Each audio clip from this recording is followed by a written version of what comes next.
Hi అందరికీ 79వ స్వాతంత్ర దినోత్సవ శుభాకాంక్షలు. మనం చిన్నప్పుడైతే 7:30, 8 గంటల వరకే జెండా వందనం అయితే జరిగేది స్కూల్లో. ఇంగా పిల్లలైతే తలస్నానం చేసి, ఆడపిల్లలైతే 2 జడలేసుకొని, వైట్ రిబ్బన్లు, వైట్ షూస్, వైట్ డ్రెస్ ఏసుకొని పోయేటోళ్ళు. ఇక అబ్బాయిలైతే యాజ్ ఇట్ ఈజ్‌గా వైట్ యూనిఫామ్ ఏసుకొని వెళ్ళేవాళ్ళు.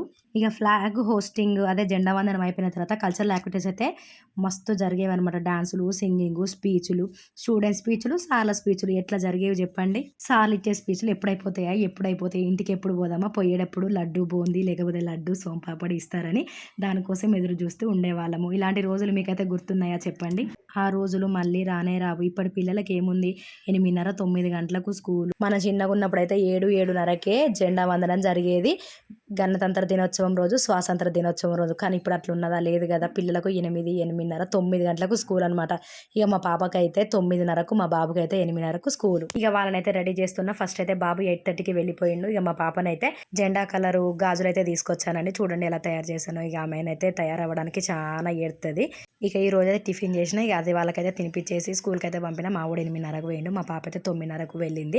ఇక ఏది వేసుకోమన్నా ఆమెకి ఇబ్బంది. ఐడి కార్డు వేసుకోమన్నా ఇబ్బందే. క్యాప్ ఇచ్చిళ్ళు సార్ వాళ్ళు, అది పెట్టుకోమన్నా ఇబ్బందే. ఇక ఇడ్లయితే తినిపిస్తున్నా, తింటుంది. సరే కానీ మళ్ళీ అందరికీ ఒకసారి హ్యాపీ ఇండిపెండెన్స్ డే. వీడియో నచ్చితే కనుక లైక్ చేయండి. ఉంటాను. బాయ్.